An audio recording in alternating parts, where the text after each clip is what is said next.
ഈ ഒരു വീഡിയോ വേറൊന്നുമല്ല. നമുക്കറിയാം 2024 തിയേറ്ററിൽ എല്ലാവരെയും ആകാംക്ഷയുടെ മുൾമുനയിൽ അല്ലെങ്കിൽ അവരെ ആകാംക്ഷാഭരിതരാക്കി ഇരുത്തിയിരുന്ന ഒരു സിനിമയുണ്ട്. വേറൊന്നുമല്ല, നമ്മുടെ മഞ്ഞുമ്മൽ ബോയ്സ്.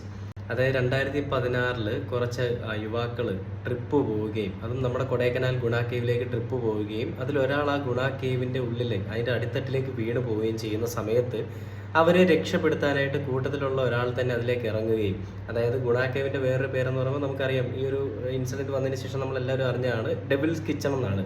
അതിൽ പോയിട്ടുള്ള ആരും ഇന്നേ വരെ തിരിച്ചു വന്നിട്ടില്ല എന്നുള്ളൊരു കാര്യം കൂടി നമുക്കറിയാം. എന്നിരിക്കെ ഈ പോയ ആളുകൾ ഇതിനെപ്പറ്റി യാതൊരുവിധ മുൻകാല അറിവും ഇല്ലാതെ അവർ പോവുകയും അതിലൊരാൾ ആ കുഴിയിലേക്ക് വീഴുകയും അതിനെപ്പറ്റി പിന്നീട് അയാൾ വീണതിന് ശേഷമാണ് അവിടെയുള്ള പല ആളുകളും ഇവരുടെ അടുത്ത് പറഞ്ഞു കൊടുക്കുന്നത്. അത് റിയൽ ലൈഫ് ഇൻസിഡൻ്റ് ആണ്. അപ്പോൾ അതിനുശേഷം ആ കൂട്ടത്തിലുള്ള സുഭാഷ് എന്ന് പറയുന്ന ആളാണ് കുഴിയിൽ വീണത്. ഒരാൾ അതിലേക്ക് ഇറങ്ങിയിട്ട് ആളിനെ രക്ഷപ്പെടുത്തുന്നു. അത് പിന്നീട് ഒരു ലോകം മുഴുവൻ അറിയപ്പെട്ട ഒരു സംഭവമായിട്ട് ഇന്നേ വരെ തിരിച്ചു കിട്ടാത്ത ആളുകൾക്കിടയിൽ തിരിച്ചു കിട്ടിയ ഒരാളായിട്ട് ഈ പറയുന്ന സുഭാഷ് മാറുകയും ആ രക്ഷിച്ച സുഹൃത്തിന് ഒരുപാട് അവാർഡും കാര്യങ്ങളൊക്കെ കിട്ടുകയും ചെയ്തു. കാരണം സ്വന്തം ജീവൻ പോലും നോക്കാതെ ഇറങ്ങിയതാണ്. അപ്പൊ അങ്ങനെ ഒരു കാര്യം, അങ്ങനെ ഒരു റിയൽ ലൈഫ് ഇൻസിഡന്റ് ഒരു കഥയാക്കി ഒരു സിനിമയാക്കി എടുക്കുമ്പോൾ അതിൽ എത്രത്തോളം വെല്ലുവിളികളുണ്ട്, അതിൽ എത്രത്തോളം ആ സ്ഥലം അതേപോലെ റീക്രിയേറ്റ് ചെയ്യണം എന്നൊക്കെയുള്ളൊരു ചോദ്യം നമ്മുടെയൊക്കെ ഉള്ളിലുണ്ടാവും. ആ ഒരു ചോദ്യത്തിനെ അതിന് മറുപടി പക്ക ക്ലിയർ ആക്കി ചെയ്തുകൊണ്ടൊരു സിനിമ വിജയിപ്പിച്ചെടുത്തിരിക്കുന്നതാണ് നമ്മുടെ ഈ പറയുന്ന മഞ്ഞുമൽ ബോയ്സ് എന്ന് പറയുന്ന സിനിമ. ഈ മഞ്ഞുമൽ ബോയ്സ് എന്ന് പറയുന്ന സിനിമ ഡയറക്റ്റ് ചെയ്തത് ചിദംബരം സാറാണ്. അദ്ദേഹം തന്നെയാണ് അതിൻ്റെ കഥ എഴുതിയിരിക്കുന്നതും ആ റിയൽ ലൈഫ് ഇൻസിഡൻറ്റിനെ ബേസ് ചെയ്ത് എഴുതിയിരിക്കുന്നതും. അതേപോലെ തന്നെ ഗുണ കേവിൻ്റെ ആ റെസ്ക്യൂ, അതാണ് അവരുടെ പ്രധാന കഥ എന്ന് പറയുന്നത്. പിന്നെ ഇതിൽ എഡിറ്റ് ചെയ്തിരിക്കുന്നത് വിവേക് ഹർഷൻ എന്ന് പറയുന്ന ഒരു എഡിറ്ററാണ്. മ്യൂസിക് സുഷിൻ ശ്യാമാണ്, നമുക്കറിയാം. പിന്നെ ഈ ഒരു ചിത്രത്തിൻ്റെ എല്ലാ വർക്കും നമുക്ക് ഈ ഒരു വീഡിയോയിൽ ഞാൻ ആഡ് ചെയ്യുന്നുണ്ട്. അവരിപ്പോൾ ഇന്ന് പോസ്റ്റ് ചെയ്ത വീഡിയോ ആണ്, ബിഹൈൻഡ് ദി സീൻസ് എന്ന് പറഞ്ഞിട്ട്.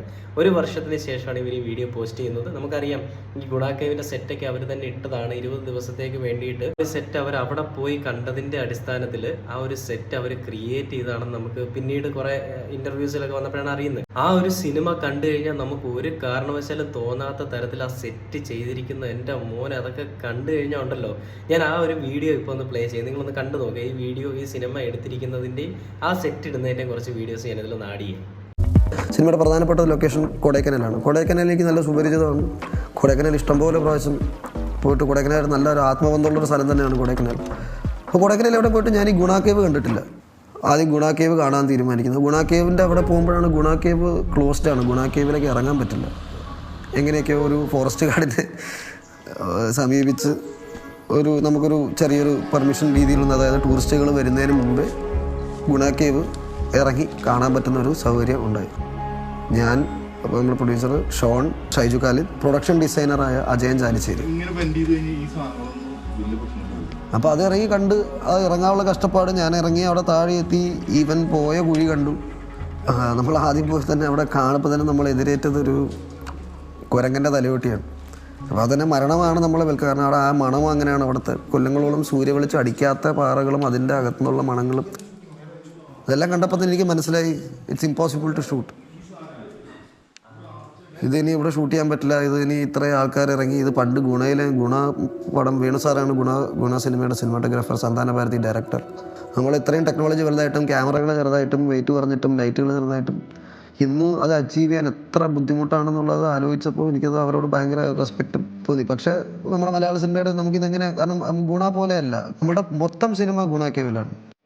അപ്പോൾ അങ്ങനെ നമ്മൾ തീരുമാനിക്കുകയാണ് ചെയ്യാം, പക്ഷേ അത് നമുക്ക് മൊത്തമായിട്ട് ഷൂട്ട് ചെയ്യണം, നമ്മളിത് മൊത്തം നമ്മളെ കൺട്രോളായിരിക്കും. അപ്പോൾ നമ്മൾ ഒരു വലിയ പടത്തിൽ വലിയ തീരുമാനം എടുക്കുകയാണ്, നമുക്ക് ഗുണ കേവ് സെറ്റ് ഇടാം, നമ്മൾ ഗുണ കേവ് റിക്രിയേറ്റ് ചെയ്യാം. ഇനി നമുക്ക് അജയൻ ചാലിശ്ശേരി എന്ന് പറയുന്ന പ്രൊഡക്ഷൻ ഡിസൈനറിൻ്റെ ഒരു നിഗമനം അല്ലെങ്കിൽ അദ്ദേഹത്തിൻ്റെ വാക്കുകളോടൊന്ന് കണ്ടു നോക്കാം. അദ്ദേഹത്തിൻ്റെ പ്രവൃത്തി ഈ പറയുന്ന ഒരു സിനിമയ്ക്ക് ഇത്തരത്തിലുള്ള കുറേ അധികം ആളുകളുടെ വി എഫ് എക്സ് അതിനകത്തിലൊരു അവിഭാജ്യ ഘടകമാണ് എല്ലാ സിനിമയിലും. അതിലുപരി അതിൻ്റെ ഒരു പ്രൊഡക്ഷൻ ഡിസൈനർ എന്ന് പറയുമ്പോൾ ആ ഒരു ഗുണ കേവ് തന്നെ ഒരു സെറ്റ് ഇട്ടതാണെന്നൊക്കെ പറഞ്ഞു കഴിഞ്ഞാൽ എത്ര പേർക്ക് വിശ്വസിക്കാൻ പറ്റും? അത് നമ്മൾ ആ സിനിമ കാണുമ്പോൾ നമ്മൾ വിചാരിക്കും അതിനകത്താണ് ഷൂട്ട് ചെയ്തതെന്നാണ്. സാങ്കേതിക വിദ്യയുടെ ഒരു അടിസ്ഥാനത്തിൽ അല്ലെങ്കിൽ അതിൻ്റെ ഒരു സപ്പോർട്ടോട് കൂടി ഈ പറയുന്ന രീതിയിലേക്ക് ഒരു സംഭവം വികസിപ്പിച്ചെടുക്കണമെന്ന് പറഞ്ഞു കഴിഞ്ഞാൽ അത് ഇത്തിരി വല്ലാത്തൊരു കാര്യം തന്നെയാണ്. ആ ഒരു സെറ്റ് ഉണ്ടാക്കുക, ആ സെറ്റിലേക്ക് ചെടികൾ അതുപോലെ എല്ലാ സാധനങ്ങളും പക്ക റിയലായിട്ട് വെക്കുക. നമ്മൾ കണ്ടാണ് സിനിമയിൽ, ഞാൻ ഇപ്പോൾ പല സീൻ ഇതിൽ സ്ലൈഡ് ഇടാം, എല്ലാം നല്ല ക്ലിയർ ആയിട്ട് അത് മേക്ക് ചെയ്തെടുക്കുക എന്ന് പറയുന്നതാണ് ഒരു ആർട്ടിസ്റ്റിന്റെ കഴിവെന്ന് പറയുമ്പോൾ. എല്ലാ കലയും കഴിവും എല്ലാം കൂടി ചേർന്നിണങ്ങിയ ഒരു നല്ലൊരു സിനിമ, 20 കോടി ബഡ്ജറ്റിൽ ഇറങ്ങിയ ഒരു സിനിമ, 240 കോടി ബഡ്ജറ്റ് ബോക്സ് ഓഫീസ് ഹിറ്റായ ഒരു പടം കൂടിയാണ് നമ്മുടെ ഈ പറയുന്ന മഞ്ഞുമൽ ബോയ്സ്. അപ്പോൾ നമുക്ക് അദ്ദേഹത്തിന്റെ വാക്കുകളോട് ഇന്ന് കേട്ട് നോക്കാം. കൊടൈക്കനാലിലെ ഗുണ കേവ് നമ്മൾ ഏകദേശം അതേ സൈസിൽ തന്നെ നമ്മൾ സെറ്റിട്ടതാണ് ഇവിടെ. കണ്ടില്ലേ, ഗുണ കേവിന് വേണ്ടിയിട്ടുള്ള മേക്കിംഗ് ആണ് നമ്മൾ ഈ കാണുന്ന ഈ സൈഡിൽ. കണ്ടില്ലേ ഗുണ കേവിന് വേണ്ടിയിട്ടുള്ള മേക്കിംഗ് ആണ് നമ്മൾ ഈ സൈഡിൽ കണ്ടുകൊണ്ടിരിക്കുന്നത്. ആ വീഡിയോ ആണ് നിങ്ങളിപ്പോൾ കാണുന്നത്. കണ്ടില്ലേ, ആ ഒരു സിനിമ എടുത്തിരിക്കുന്ന രീതി തന്നെ കണ്ടില്ലേ, ആ ഒരു ഗുണ കേവ് കൃത്രിമമായിട്ട് നിർമ്മിക്കുകയും അതോടൊപ്പം തന്നെ അതിലെ ക്യാമറ എടുക്കുന്ന രീതി തന്നെ ഒരു ഭയങ്കരമായിട്ടുള്ള വ്യത്യസ്തമാണ്. ആ ഒരു ശരിക്കും പറഞ്ഞു കഴിഞ്ഞാൽ ഞാൻ പറഞ്ഞില്ല, ആദ്യം തന്നെ പറഞ്ഞില്ല, എല്ലാം കൂടി ചേർത്തിണക്കിയ ഒരു അടിപൊളി ഒരു സിനിമയാണ്. എല്ലാവരും കണ്ടിട്ടുള്ള സിനിമ തന്നെയാണ്, കാണാത്തവരുണ്ട് അവർക്ക് നഷ്ടമാണ്, ഇപ്പം തന്നെ പോയി കാണുക. അപ്പോൾ അത് ആ ഒരു ഈ രീതിയിലൊക്കെ സിനിമ എടുത്തു വെക്കുക എന്ന് പറഞ്ഞു കഴിഞ്ഞാൽ നമുക്കറിയാം, ബോളിവുഡ് ഒരിടത്തും നമ്മൾ കണ്ടിട്ടില്ലാത്ത തരത്തിലുള്ള സിനിമ മേക്കിംഗ് ആണ്. അതേപോലെ തന്നെ എല്ലാ ആളുകളുടെയും കൂട്ടായ ഒരു പരിശ്രമം കൊണ്ട് വന്നിരിക്കുന്ന ഒരു സിനിമ.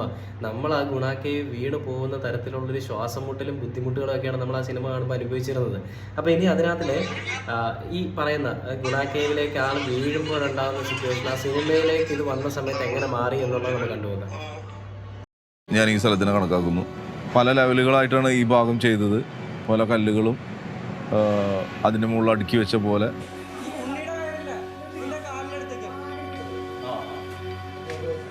ഇനി നമ്മൾ കാണുന്ന സിനിമയിലെ ആ ഒരു സുഭാഷ് വീണതിന് ശേഷമുള്ള സീനാണ്. അതൊക്കെ നിർമ്മിച്ചിരിക്കുന്നതിൻ്റെ രീതിയാണ് അദ്ദേഹം ബ്രീഫ്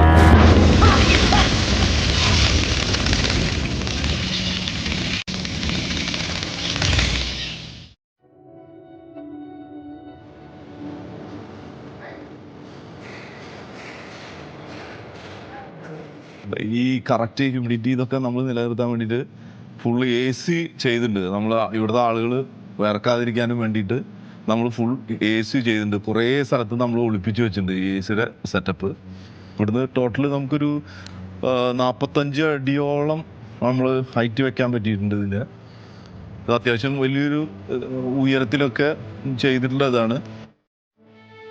അതിലെ ആ സുഭാഷിനെ എടുത്തുകൊണ്ട് വരുന്ന സീൻ മുതൽ, അല്ലെങ്കിൽ സുഭാഷിനെ അന്വേഷിച്ചുകൊണ്ട് താഴേക്ക് ഇറങ്ങി പോകുന്ന ആ സീനെല്ലാം നമ്മൾ ഹൃദയത്തിൻ്റെ ഓരോ ഇടുപ്പുകൾ, നമ്മൾ ശ്വാസം പോലും വിടാതെ തിയേറ്ററിലിരുന്ന ആളുകളാണ്. അപ്പോൾ ആ ഒരു സിനിമയിൽ ആ ഒരു തരത്തിൽ ആ സിനിമ ഡയറക്റ്റ് ചെയ്ത്, അല്ലെങ്കിൽ ആ ഒരു തരത്തിൽ അങ്ങനത്തെ രീതിയിൽ ആ കഥ എഴുതി, അതിൽ ഓരോ കഥാപാത്രങ്ങൾ അങ്ങുന്ന ആളുകളെ കണ്ടെത്തി സിനിമയിലേക്ക് കൊണ്ടുവന്ന് ആ ഒരു സിനിമ ഇത്രയും രീതിയിലേക്ക് എത്തിച്ചിട്ടുണ്ടെങ്കിൽ മലയാളത്തിൽ എനിക്ക് തോന്നുന്നില്ല ഇതുപോലൊരു നല്ല സിനിമ ഇനി ഉണ്ടാവുമെന്നും, അല്ലെങ്കിൽ ഇനി ഇതുപോലെ ഉണ്ടെന്നും എനിക്ക് തോന്നുന്നില്ല. അത് മലയാളത്തിലായിക്കോട്ടെ അല്ലെങ്കിൽ വേറെ ഏത് ഭാഷയിലായിക്കോട്ടെ, ഇതുപോലൊരു സിനിമ ഇതേ രീതിയിൽ മേക്ക് ചെയ്യാനായിട്ട് ഇത്തിരി മുക്കും. കാരണം ഇമാതിരി എന്തൊരു പടമാണ് എടുത്തു വെച്ചിരിക്കുന്നത്. എൻ്റെ പൊന്നെ, അന്നേ ഞാനിതൊക്കെ ഈ ഒരു സിനിമ അന്ന് തന്നെ റിയാക്ട് ചെയ്യണമെന്ന് വിചാരിച്ചിരുന്നു. പക്ഷേ ഇത്രയും തെളിവുകളില്ല. ഇവരിത് ചെയ്തിട്ടുണ്ടെന്ന് പറയുമ്പോൾ പറയാനേ പറ്റുള്ളൂ. പക്ഷേ ഇപ്പോൾ അവർ ആ പ്രൂഫ് പുറത്തു വിട്ടിരിക്കുകയാണ്, ഇങ്ങനെയൊക്കെയാണ് ചെയ്തതെന്നുള്ളത്. എനിക്കുണ്ടായൊരു വിഷമം എന്ന് പറഞ്ഞാൽ ഈ പറയുന്ന ഗുണാക്കേവിൻ്റെ സെറ്റ് ഒന്ന് നേരിട്ട് പോയി കാണണമെന്നൊക്കെ ഉണ്ടായിരുന്നു. പക്ഷേ അത് കാണും എന്നുള്ളതൊക്കെ പിന്നീടാണ് പലരും വീഡിയോ ഇടുമ്പോഴാണ് അറിഞ്ഞത്. പക്ഷേ അത് കാണണമെന്ന് വിചാരിച്ചപ്പോഴത്തേനും അത് പൊളിക്കുകയൊക്കെ ഉണ്ടായത്. അപ്പോൾ നമുക്ക് അതിൻ്റെ ബാക്കി സീനൊക്കെ ഇതിനകത്തൊന്ന് കണ്ടു നോക്കാം. കണ്ടില്ലേ, ഈ ഒരു സിനിമ എടുത്തു വെച്ചിരിക്കുന്ന രീതി, അല്ലെങ്കിൽ ഈ ഒരു സിനിമയ്ക്ക് വേണ്ടിയിട്ട് അവർ എത്രത്തോളം പ്രയത്നിച്ചിട്ടുണ്ടെന്നുള്ളതിൻ്റെ ഏറ്റവും വലിയ ഉദാഹരണം, അല്ലെങ്കിൽ അതിൻ്റെ ഒരു റിസൾട്ടായിരുന്നു അവർക്ക് കിട്ടിയ വിജയം. ഇനി ഇതുപോലത്തെ നല്ല സിനിമകൾ മലയാളത്തിൽ ഉണ്ടാവട്ടെ. ഇനി ഇതേ രീതിയിൽ തന്നെ നല്ലൊരു ത്രില്ലറായിട്ട്, നല്ലൊരു റിയൽ ലൈഫ് സ്റ്റോറി, അല്ലെങ്കിൽ ഒരു റിയൽ ലൈഫിൽ ഉണ്ടായിരിക്കുന്ന ഇൻസിഡൻറ്റിനെ അതിനെ ആവിഷ്കരിക്കുമ്പോൾ അതിൻ്റെ ഒരു ഒട്ടും തന്നെ അതിൻ്റെ ഒരു തനിമ പോവാതെ തന്നെ അതിനേക്കാൾ കുറച്ചുകൂടി മെച്ചപ്പെടുത്തി ചെയ്യാൻ പറ്റിയിട്ടുള്ള ഡയറക്ടറിൻ്റെ ആ ഒരു കഴിവിനെയും അതിൻ്റെ കൂടെ പ്രവർത്തിച്ച എല്ലാ ക്രൂവിനെയും അതിൽ അഭിനയിച്ചിരിക്കുന്ന ആളുകളെ എസ്പെഷ്യലി അവരുടെയൊക്കെ ഒരു കഴിവിനെ ഈ സമയത്ത് അഭിനന്ദിക്കാതെ വേറൊരു നിവൃത്തിയില്ല. കാരണം ഇതുപോലൊരു സിനിമയൊക്കെ നമ്മൾ കാണാൻ ആഗ്രഹം, ഒരു പൈസ കൊടുത്തു കഴിഞ്ഞാൽ നമുക്കൊരു നഷ്ടമില്ലാത്തൊരു സിനിമയാണിത്. കാരണം വീണ്ടും കാണാതെ ഞാൻ തന്നെ 3 തവണയൊക്കെയാണ് പടം കണ്ടത്. അപ്പോൾ ഇതുപോലത്തെ സിനിമ ഇനി മലയാള സിനിമയിൽ ഉണ്ടാവട്ടെ, അല്ലെങ്കിൽ മലയാളം ഫിലിം ഇൻഡസ്ട്രിയിൽ തന്നെ ഉണ്ടാവട്ടെ. ഈ ഒരു ബിഹൈൻഡ് ദി സീൻ ഇട്ടത് തന്നെ നല്ല കാര്യമാണ്. കാരണം ഈ സിനിമയെ പറ്റി അറിയാത്ത അല്ലെങ്കിൽ കുറേ വിമർശിച്ച ആളുകൾക്കൊക്കെ ഒരു മറുപടി ആവട്ടെ ഈ ഒരു വീഡിയോസ്, അല്ലെങ്കിൽ ഈ പറയുന്ന ഈ ഒരു ബിഹൈൻഡ് ദ സീൻ ഇതിനകത്ത് പ്രയത്നിച്ചിട്ടുള്ള ആളുകൾ. ഇതൊക്കെ നമ്മൾ പെട്ടെന്ന് ഒരു 25 മിനിറ്റ് കണ്ടു തീർക്കുന്ന ഒരു വീഡിയോ ആണ്. പക്ഷേ അതിന് വേണ്ടിയിട്ട് എത്ര ദിവസം എത്ര മണിക്കൂർ അവർ അതിനുവേണ്ടി സ്പെൻഡ് ചെയ്തിട്ടുണ്ടാവും. ഓരോ കാര്യവും ഒബ്സർവ് ചെയ്ത്, പാറയാണെങ്കിൽ പാറയുടെ ഓരോ വിടവുകളും, അല്ലെങ്കിൽ അതിൻ്റെ ഓരോ ചെടികളും ആ ചെടികളുടെ പായലും അതെല്ലാം കൊടൈക്കനാലിലെ പോലെ തന്നെ മേക്ക് ചെയ്ത് വെക്കണമെന്ന് പറഞ്ഞു കഴിഞ്ഞാൽ എൻ്റെ അമ്മ ഒരു വല്ലാത്ത സാധനം തന്നെയാണ്. ഹാർട്സ് ഓഫ് യു ബ്രോ, എല്ലാവർക്കും വല്ലാത്ത സംഭവം തന്നെയാണ്, ഒന്നും പറയാനില്ല ഇതിനകത്ത്. നമുക്ക് പറയാൻ നമ്മളൊന്നും ആരുമല്ല, എങ്കിലും വല്ലാത്ത രീതിയിൽ തന്നെ നിങ്ങൾ സിനിമ എടുത്ത്, നിങ്ങൾ വല്ലാത്ത ലെവൽ മനുഷ്യരാണ് കേട്ടോ മച്ചാമാരെ.